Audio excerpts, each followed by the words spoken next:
Les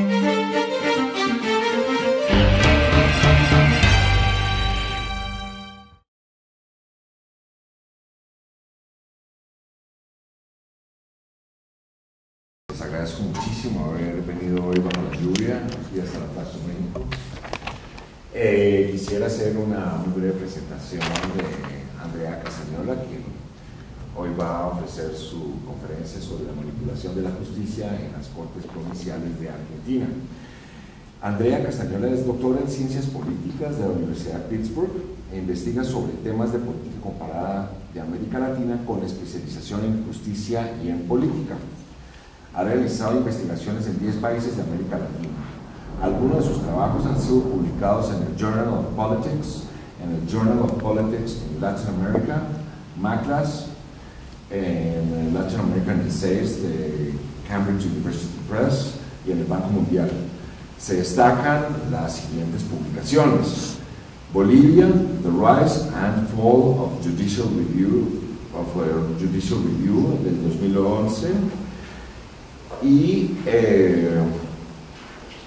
Party Nationalization and Institutions con Scott Morgenstern y Stephen Swindle en el Journal of Politics de 2009.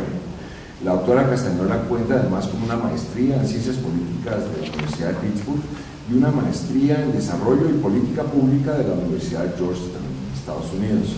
Es licenciada en Estudios Internacionales por la Universidad Torcuato Di Tella en Argentina. Andrea. Bueno. Por favor. Bueno, muchas gracias por venir bajo esta lluvia que no para. Lo que le voy a presentar el día de hoy es uno de los capítulos de mi tesis, que le estoy convirtiendo en artículo para un journal. Este paper lo voy a presentar ahora en APSA, que es en septiembre, así que estoy trabajando en el paper, haciéndole unos cambios, así que los comentarios que surjan o que me puedan dar van a ser muy bienvenidos. Las Cortes Supremas Provinciales son actores muy importantes políticamente, ¿no? Porque tienen la facultad de poder afectar los intereses de los gobernadores. Por ejemplo, en el 2006, el gobernador Carlos Rovira de Misiones, que es una provincia del noreste, una provincia bastante pobre, lanzó una estrategia de recambio masiva de los miembros de la Suprema Corte Provincial, justamente unos meses antes, en el cual iba a proponer un referendo constitucional para incluir la reelección ilimitada. La estrategia de recambio de los jueces le permitió nombrar 5 de los 9 magistrados que hay en la Suprema Corte de Misiones y por ende la Corte no tuvo ningún fallo adverso a los intereses del gobernador por incluir la reelección ilimitada. Entonces las Cortes Supremas son actores políticos relevantes que les pueden frustrar o en el otro caso le puede permitir y afianzar las políticas de gobierno. La literatura no reconoce que existe un problema de que las Cortes son manipuladas, pero no da cuenta de cómo, de cuándo y por qué es esperable que exista una manipulación de las Cortes Supremas. La hipótesis central de este trabajo es básicamente que la estabilidad de un juez en su cargo va a depender de la proximidad política que tiene el juez con el ejecutivo de turno y no necesariamente de la capacidad institucional del ejecutivo para realizar un impeachment. Recordemos que los jueces de las Supremas Cortes Provinciales, en su gran mayoría en Argentina, son removidos por medio del impeachment. Utilizo una base de datos original, si se quiere, sobre las Cortes Supremas Provinciales en Argentina, que va desde el 83 hasta el 2009, en donde analizo la salida de los 527 jueces de las Supremas Cortes de todas las provincias de Argentina. Argentina es un país federal, como México, por ende cada provincia, cada estado tiene su propia Corte Suprema y cada estado, cada provincia tiene la capacidad de dictar su propia constitución con su propio diseño institucional. ¿Cuál es el marco teórico que utilizo? Básicamente parto de la literatura de los Estados Unidos, donde ellos justifican el recambio, la salida de los jueces por medio de una teoría que se llama el retiro estratégico, pero también tomo nociones de la literatura de lo que es el Comparative Judicial Politics, en donde ellos básicamente hacen hincapié en la importancia del impeachment, del poder del presidente en el Congreso y de la votación de los jueces para explicar la inestabilidad de los jueces en el cargo. Respecto a la literatura en los Estados Unidos, ¿qué es lo que nos dicen los estudiosos en Norteamérica? Básicamente lo que ellos desarrollan es esta teoría que se llama retiro estratégico, que es elaborada por Epstein, Segal, Hailshorn, Van Wiskel-Ward y otros, ¿no? Ellos lo que dicen básicamente es que es el propio juez quien decide cuándo se va del cargo. El juez es quien decide cuándo llega su momento de salir.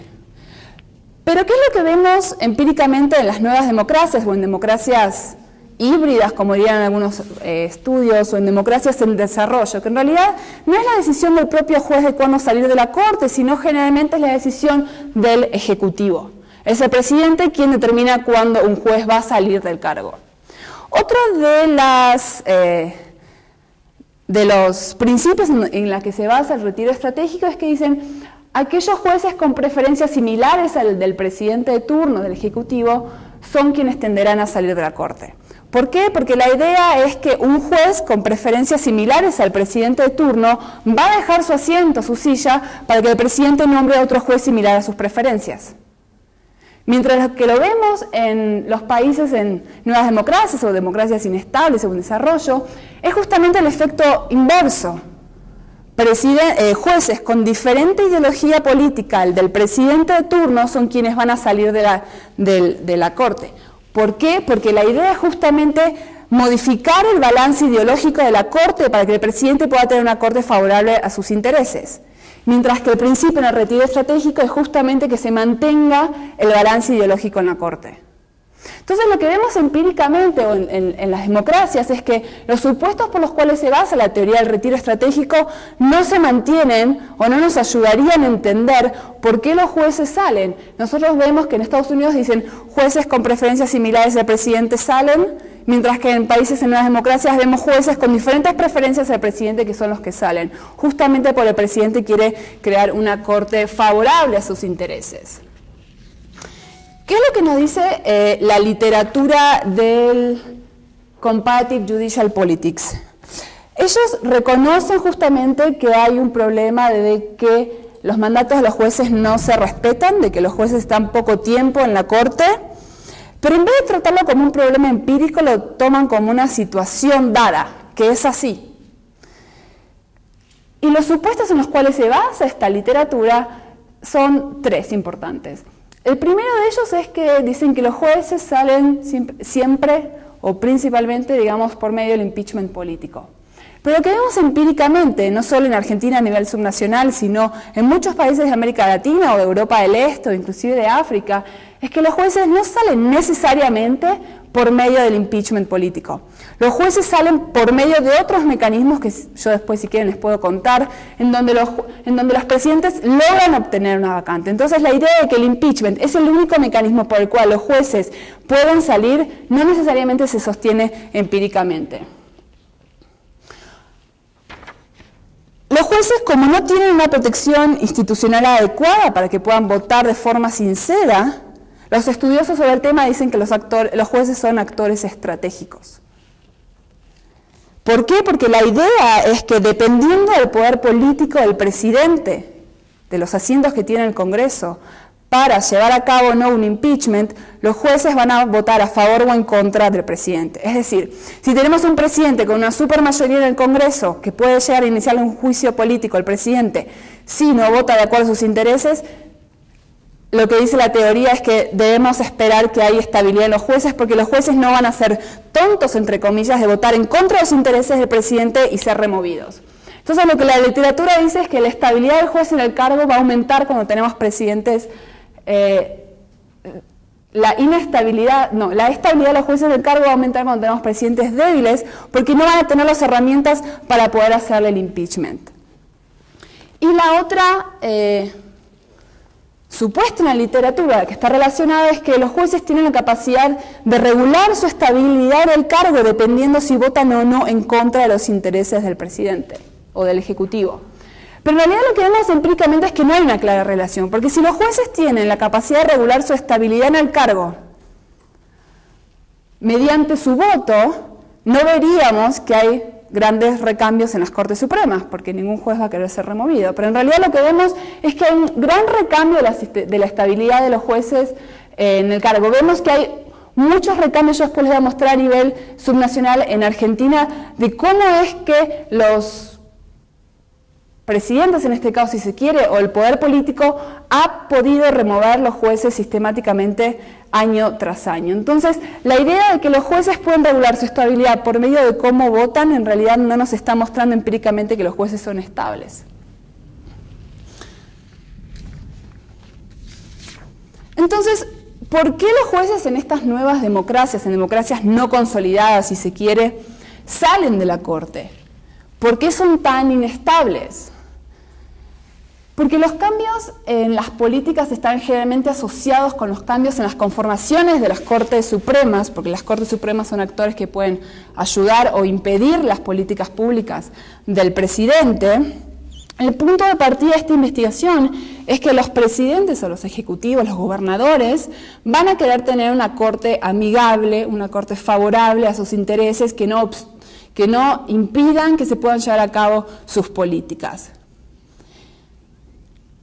Bajo situaciones normales es esperable ver que las vacantes o que las salidas de los jueces en el cargo se dan de forma aislada, pero en realidad cuando vemos que las salidas de los jueces se dan de forma correlacionada, se interactúan con otras variables, vemos que en realidad no es algo, las salidas no son aleatorias, sino que corresponden a determinados comportamientos políticos o situaciones del momento que nos están explicando por qué es que sucede esto y cuándo es que sucede. Entonces las vacantes en las Cortes Supremas pueden resultar por lo que yo llamo retiros inducidos, es decir, cuando se manipula el retiro de los jueces por medio de, puede ser, cambio en las reglas constitucionales.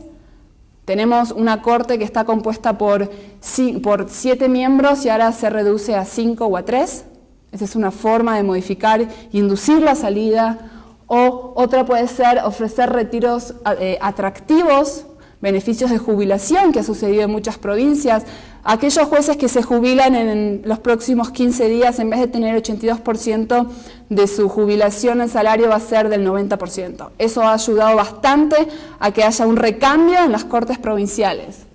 Otra de las estrategias ha sido la reducción del salario. Si bien los salarios son intangibles, en muchas provincias lo que ha sucedido es que por medio de tocar el presupuesto del Poder Judicial se han terminado reduciendo los salarios. Otra forma de reducir el salario es no indexando los salarios al costo de vida actual. Otra de las estrategias ha sido difamar a los jueces en los medios de comunicación, o por ejemplo denunciar escándalos de miembros de su familia, o mismo la coerción física de los jueces. Entonces, estos mecanismos son menos costosos y van a requerir menos evidencia de lo que necesitaría un impeachment. Entonces, ¿cuáles son las hipótesis que voy a testear para entender de cuáles son los factores que afectan la salida de un juez en el cargo? Básicamente son 4. La primera hipótesis está relacionada, es más que nada como si se quiere una proxy o una forma de poder identificar cuándo los ejecutivos van a activar una estrategia de salidas inducidas. Y esto está relacionado con la alineación política del juez respecto al presidente o al gobernador o al ejecutivo de turno. Lo que voy a decir es que estar alineado con el gobernador va a reducir las probabilidades de que un juez salga de la corte. Ahora, porque en Argentina tenemos varias provincias en donde existe solo un único partido desde el 83 hasta ahora, lo que importa no necesariamente es la alineación del juez con el partido del gobernador, sino la facción del gobernador dentro de la provincia. Esto de la facción es algo muy importante porque no es algo que se preste mucha atención en la literatura. La literatura norteamericana y en general en América Latina presta solamente atención a lo que es alineación política con el partido político del presidente, independientemente de si estamos hablando de la misma facción o diferente facción. Yo voy a hacer especial hincapié aquí en la importancia de la facción del partido del gobernador. Y voy a decir que en provincias, voy a esperar que en provincias donde existe un único partido, estar alineado con la facción de ese gobernador va a ser determinante para saber si el juez va a poder sobrevivir o no en el cargo. Otra de las hipótesis que voy a testear, y esta está relacionada con lo que dice la literatura, es si aquellos jueces que están en gobiernos en donde el gobernador tiene una supermayoría en el Congreso van a ser necesariamente más o menos inestables. Y la otra hipótesis que voy a testear es si tener cambios en la administración, esto es, entrada y salida de gobernadores, independientemente del partido que sea, va a afectar o no la estabilidad del juez en el cargo. Algo que les traje hoy para mostrar, y se los mencioné antes, lo que estoy haciendo aquí es calcular cuál es la proporción de jueces de las cortes provinciales que salen en un mismo año. Esto es, todos los puntitos por encima de la línea roja nos está diciendo que en ese mismo año más de la mitad de los jueces salieron simultáneamente. Es lo que yo llamo como un recambio, la literatura llama inclusive purga de las Cortes Supremas. Lo que estamos viendo acá es que hay una gran diversidad, hay provincias más estables, hay provincias menos inestables. Tenemos, por ejemplo, Santiago del Estero, que es aquí, que ha tenido del 83 al 2009 6 recambios. Después tenemos La Rioja y Neuquén, que han tenido 5 y 4 recambios. Lo importante es que estas provincias de Neuquén y La Rioja han tenido un único partido. Entonces ahí el cambio de partido generalmente se asocia, generalmente la literatura dice, bueno, cuando hay cambio de partido gobernante podemos esperar que haya más inestabilidad en el cargo. Lo que nos está mostrando aquí es que inclusive teniendo un único partido vemos una alta inestabilidad de los jueces en el cargo, y lo que yo voy a decir aquí es que no importa tanto el partido sino la facción, que la alineación, la ideología de los jueces y la cercanía del juez con el ejecutivo, con el gobernador va a estar determinado de forma más personalista de lo que la literatura ha identificado antes. Y algo importante mencionarles es cómo se relaciona este trabajo con la literatura que existe en Argentina o en general sobre la importancia de la política subnacional. Lo que se ha estudiado muchísimo en Argentina es de qué forma los gobernadores han podido convertirse en actores políticos más importantes a nivel nacional, provincial, y cómo eso le ha permitido saltar a nivel nacional. Lo que se ha estudiado es cuáles son las capacidades institucionales y los recursos que cuentan los gobernadores que les ha permitido consolidar su base en la provincia y por ende saltar a la esfera nacional. No es casualidad que los últimos presidentes en Argentina hayan sido gobernadores y de muchos años en provincias. Eso nos está diciendo que la política local, provincial, es determinante para la política nacional.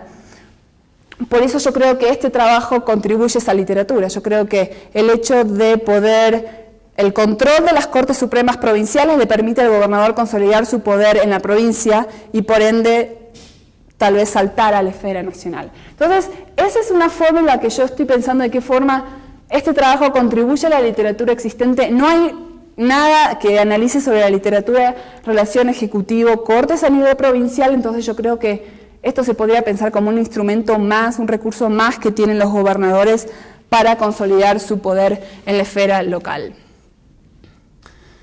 Para testear estas preguntas y estas hipótesis, la muestra que utilizo es las Cortes Supremas Provinciales de Argentina del 83 al 2009. El 83 es la vuelta a la democracia, por eso arranco en esa época.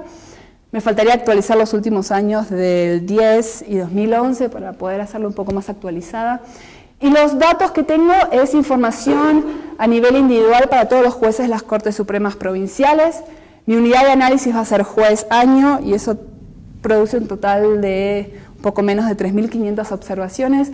Y mi variable dependiente es simplemente una variable dummy, que lo que está midiendo es si el juez sale o no en ese año de la Suprema Corte.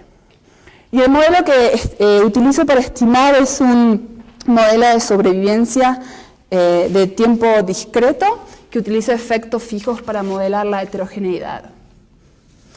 Entonces, ¿cuáles son mis variables independientes?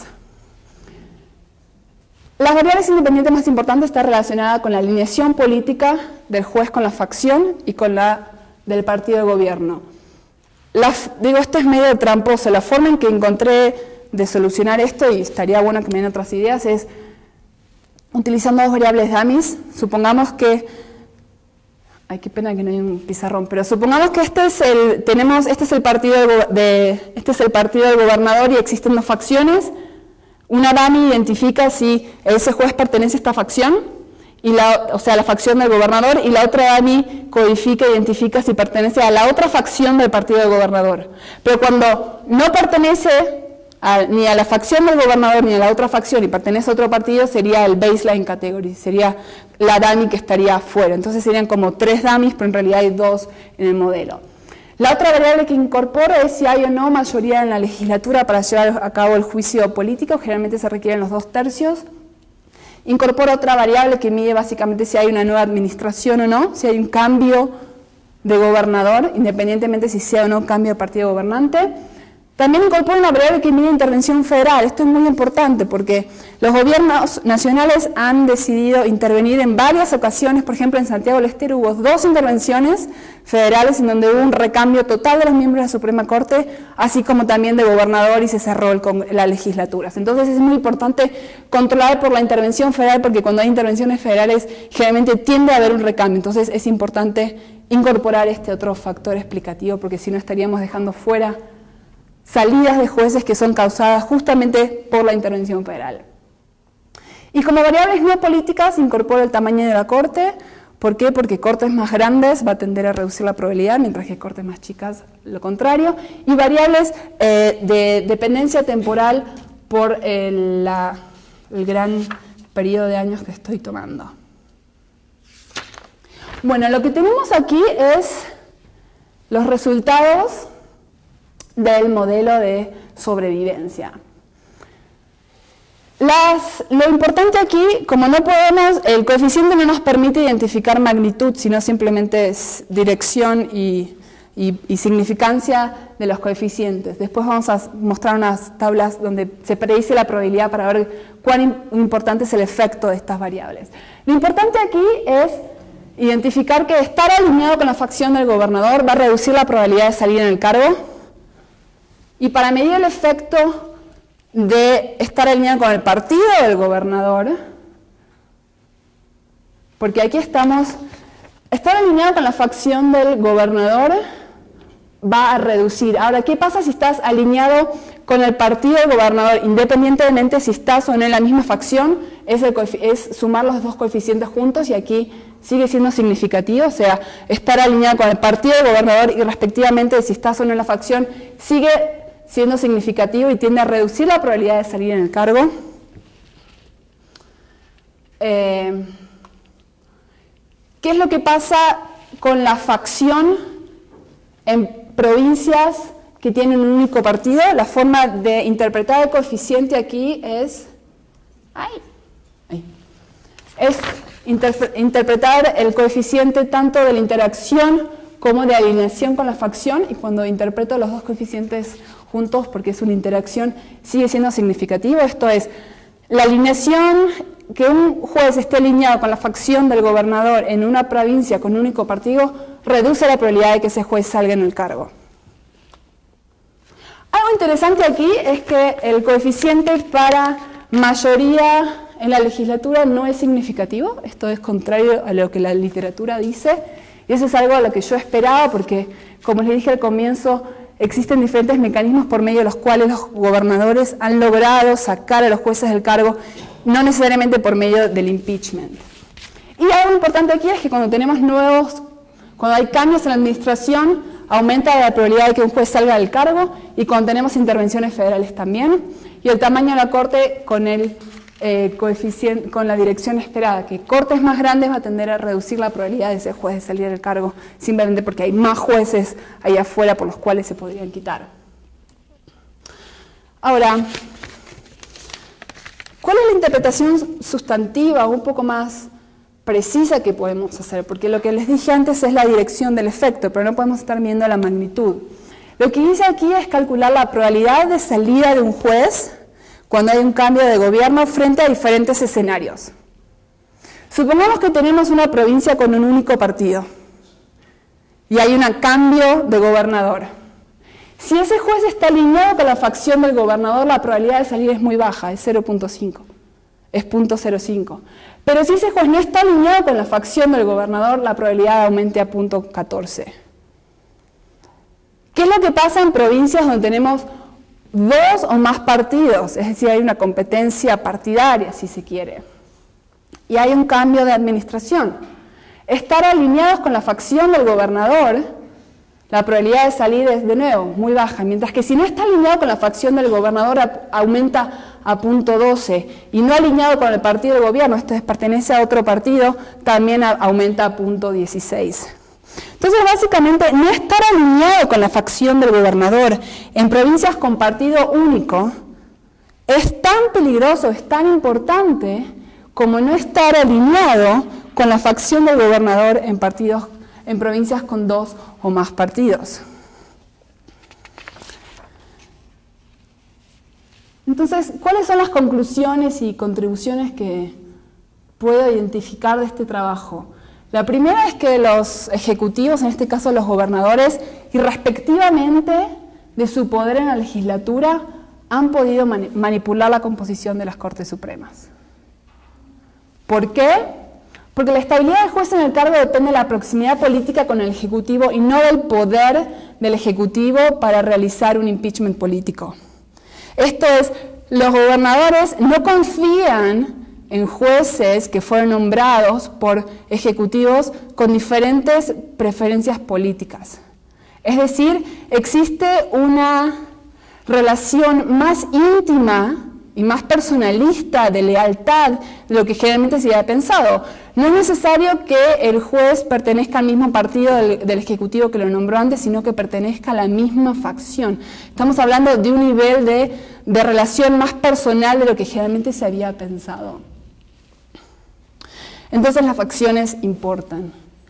Ahora, ¿cómo es que estos ejecutivos, y respectivamente su poder en la legislatura, han podido manipular la composición?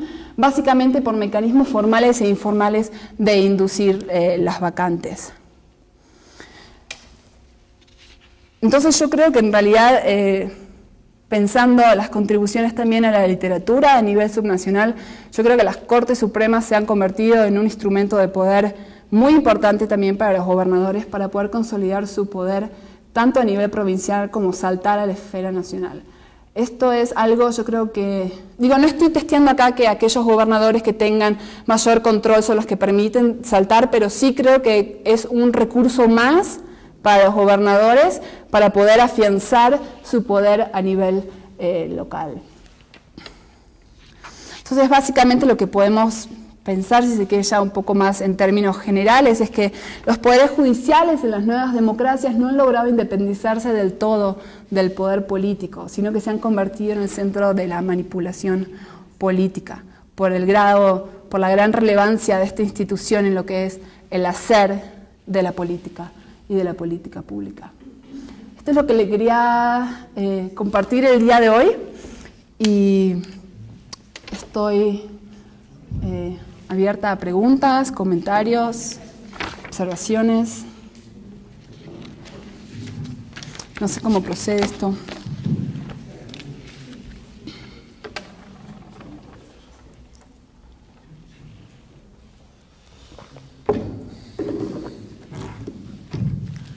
Andrea, muchísimas gracias. Qué buena presentación, bien sugerente. Abrimos a preguntas a la expositora.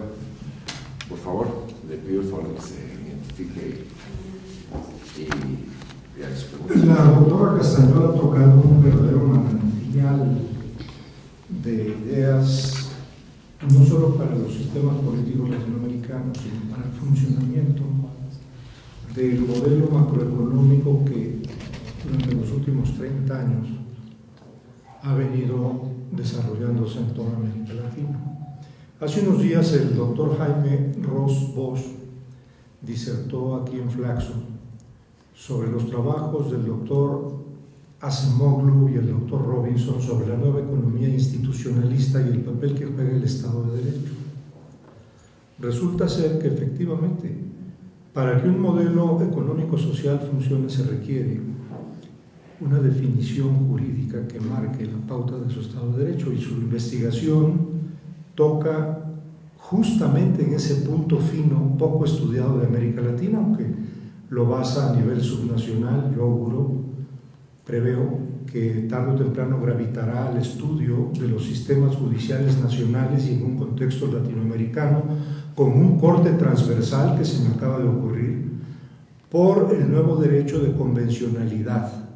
En la medida en que ha habido una aparición de la jurisprudencia internacional, tanto del Tribunal de Estrasburgo como de la Corte Interamericana de Derechos Humanos, todos estos abusos políticos para imponer jueces de consigna, que es lo que usted describe con los gobernadores argentinos, pero que sería la crónica judicial de toda América Latina, no son más que patologías que la región tendrá que ir encontrando manera de resolver. Por eso su investigación da luz sobre lo que está pasando y cómo encontrar una fórmula sistémica que permita el progreso económico, social y político, borrando la etapa de una vida judicial subordinada al Poder Ejecutivo y dándole acceso, como una democracia aspira a dar, a los actores económicos, a la posibilidad de tener una definición judicial con justicia. Le pregunto, ¿no ha pensado en trasladar su investigación a México? Cuando en su hipótesis 1 usted habla de cómo dejar a un poder judicial sin funcionamiento, de inmediato me vino a la mente enero de 1995. Zedillo dejó 30 días sin Suprema Corte de Justicia de la Nación al Estado mexicano, como parte de un diseño que le permitió cambiar la institucionalidad de la Suprema Corte de Justicia en México. La felicito, doctora, y ojalá su investigación avance a los sistemas judiciales de toda la región a nivel nacional.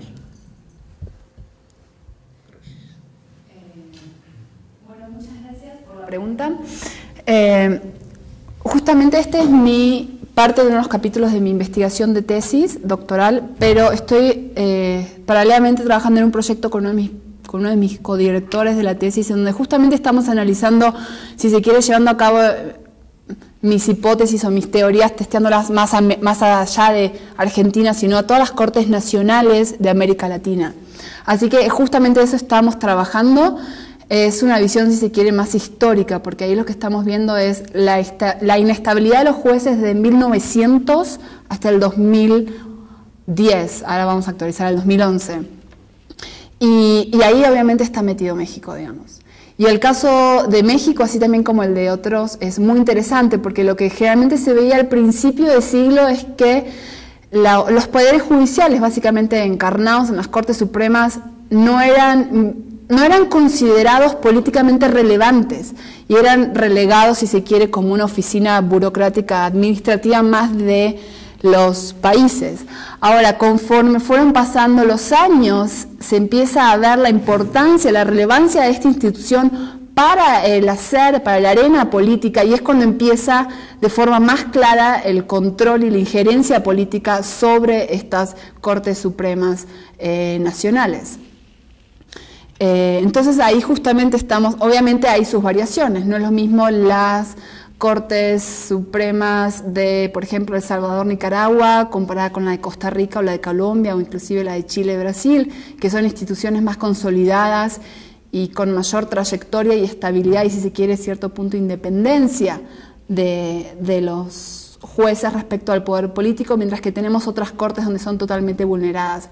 El caso de México que usted mencionaba del 95 es interesante. Hay casos más alarmantes, como, si se quiere, el caso de Bolivia, del Tribunal Constitucional, en donde Bolivia estuvo sin tribunal funcionando del 2009 al 2011, en donde fueron designados por medio de decreto, a la dedazo, si se quiere, por Evo, hasta que se realizaron las elecciones democráticamente, que eso llevó un tiempo. Entonces, y el mismo, otro caso también es Perú, la Corte Constitucional con Fujimori, en donde la Corte Constitucional le prohibió la reelección a Fujimori, y Fujimori lo que hizo fue cerrar el Tribunal Constitucional y pasar dicho caso a la Suprema Corte, por más que no tuviese competencia en declarar la constitucionalidad o no de la reelección. Entonces, estos casos de más alarmantes o burdos, si se quiere, de control político, es algo constante en América Latina con sus mayores o menores grados, digamos. Y en el caso de México, algo que estoy trabajando ahora es justamente en analizar las sentencias, cómo es que votan los ministros de la Suprema Corte de México, tanto en acciones de inconstitucionalidad como controversias y juicios de amparo. Sobre controversias y acciones de inconstitucionalidad hay algunos trabajos hechos, pero no analizan básicamente, si se quiere, desde el 97 al 2000, y lo que estamos haciendo con un profesor del ITAM es justamente analizar toda la foto, ¿no? Del 94 al 2011 y ver cómo ha variado la votación de los ministros respecto al poder político de turno. Lo que muestran las primeras investigaciones, que son hasta el 2000, es justamente que a medida que el PRI empieza a perder poder, los jueces se animan a votar contra los casos en donde el PRI es una de las partes, digamos. Entonces, el caso de México yo creo que es algo muy interesante, y ahora con la vuelta al PRI a gobierno aún más, y ver cuál es la tendencia de los ministros en el camino hacia la independencia o no.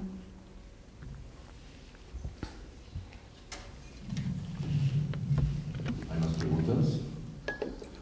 Rodrigo, por favor. Gracias.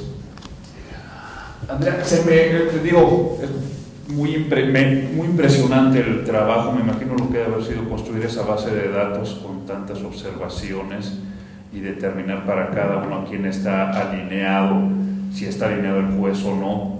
Y sin duda muestra mucho de la dinámica política del funcionamiento de las Cortes argentinas. Se me ocurre nada más, y te dejo el comentario, que hay un mecanismo ulterior en el que puede funcionar el impeachment, que podría ser que un juez, digamos, un juez dado, conoce su propia posición y conoce la del gobernador en turno, entonces sabe si está cercano o no. Podría ser que un juez que se viera en esa situación renunciara para evitarse un impeachment, como un mecanismo anticipatorio, y entonces en ese sentido el impeachment no opera directamente, pero sí influye en la decisión de los jueces de presentar anticipadamente su renuncia. Se me ocurre que eso se podría testear y descartar en su caso con una interacción entre la posición política del juez o su cercanía con el gobernador y la existencia o no de supermayoría, que ya nos mostraste que por sí misma no tiene efecto, pero podría operar solo cuando el juez se viera en esta situación. Voy a probarlo. Y hay la literatura básicamente en Judicial Politics habla, algunos dicen que los jueces votan de forma sincera o de forma estratégica, ¿no? Lo que vos estás diciendo sería más que nada una votación estratégica. El caso llamativo para mí de Argentina, y ya ahora me estoy pasando a lo que es comportamiento de los jueces de la Suprema Corte Nacional, no tanto de las Cortes Provinciales, es que la explicación reinante es que los jueces en Argentina votan de forma estratégica, y de una forma estratégica muy particular. Justamente cuando el presidente de turno, o el ejecutivo, el militar, lo que toque, está aproximándose al fin de su mandato, los miembros de la Suprema Corte votan en contra de los intereses de ese presidente o de ese gobernador, de ese militar o lo que toque en turno, y a favor del que estaría viniendo, para darle la señal de que estoy alineado con el que está entrando, y en realidad con el que estoy acá nunca estuve alineado. Que vendría a ser, si se quiere, algo así como lo del impeachment, si se quiere, una forma encubierta. Ahora, si uno piensa, ok, y esto se ha testeado desde el 34 al 2010, y la idea es que los jueces actúan de forma de deserción, defection le llaman, ¿no? El comportamiento estratégico de defección anticipada, ¿no? Esto que estabas diciendo. Ahora, si un juez vota de esa forma, lo que uno esperaría es que sobrevive en el cargo. Pero en realidad lo que vemos en Argentina es que independientemente de si vota o no en contra del actual y a favor del que viene, por más que en realidad nunca sabemos quién es el que gana, ¿no? Muchas veces vemos que existe un recambio sistemático de los jueces en la Suprema Corte, independientemente si le están mandando señales positivas o no al que viene. Entonces lo que yo creo es que en realidad existe algo así, es algo que se llama como el positive feedback, que a partir con Perón, el masivo juicio político del 47, lo que se demostró desde ese entonces es que los presidentes no están dispuestos a lidiar con una corte que no sea favorable a sus intereses.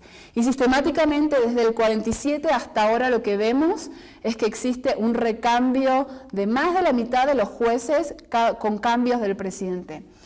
Ahora, no necesariamente en el primer año, sino si uno analiza esto de las proporciones que yo le mostré a ustedes, que es por año. Si yo esa información, en vez de agruparla por año, la agrupo por mandato de gobernador o por presidente a nivel nacional, la cantidad de recambios es alarmante. Aumentan. ¿Por qué? Porque generalmente es muy difícil que en un mismo año un gobernador o un presidente logre sacar a 6 de 9. Lo que hace es, me la chiquiteo, 3, 2, 1 y ya. Para mi segundo o tercer año ya la libré y estoy acá feliz y con los que quedaron más o menos sobrevivo. Entonces, pero igual digo, voy a testear esto y eso está relacionado con esto de la literatura que dice de comportamiento estratégico o sincero de los jueces, que es algo muy difícil de tomar una posición y yo creo que generalmente existen un poco de ambos comportamientos.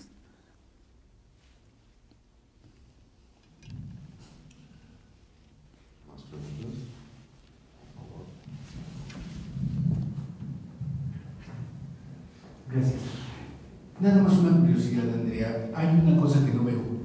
Es por qué el gobernador querría cambiar esto a los jueces.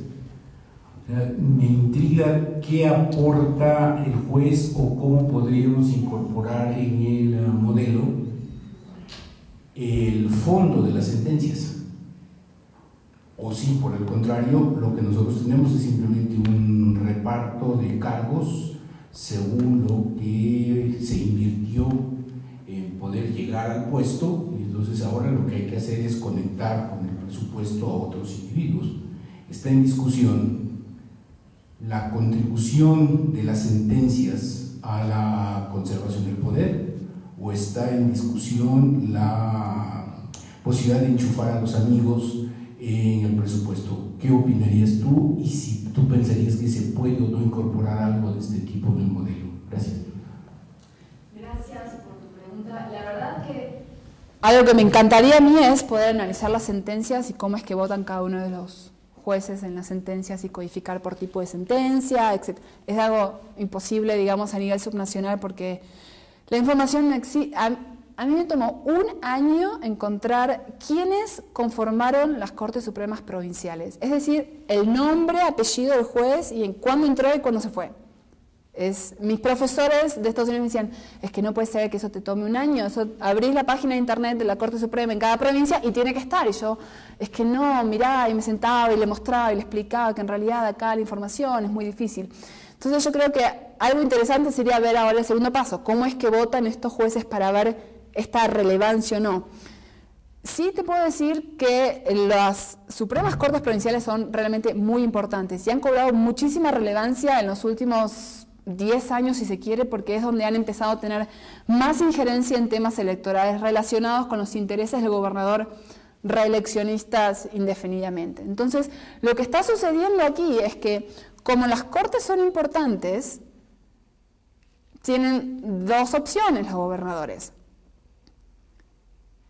¿Me la juego o no me la juego con los jueces que tengo en la corte, que fueron nombrados por otros?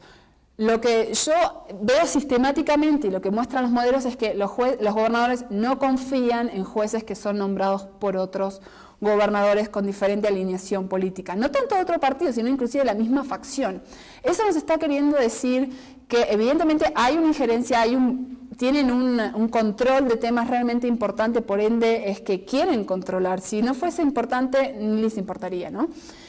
Y lo que ha sucedido mucho es justamente como la Corte toca temas de relevancia política, nombro a jueces amigos. Amigos inclusive son compañeros. El caso más llamativo es la Corte Suprema de Menem. Menem había nombrado a su socio del bufet jurídico de La Rioja.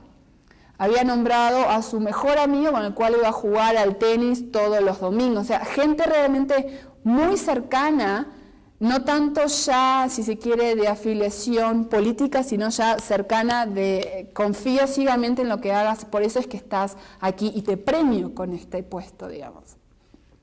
Entonces, estaría bueno, independientemente de eso, intentar ver un poco más allá de las sentencias en casos puntuales, porque las que generalmente se pueden acceder son estas súper controvertidas sobre temas de reelección o no de los gobernadores. Pero sí sería algo muy interesante.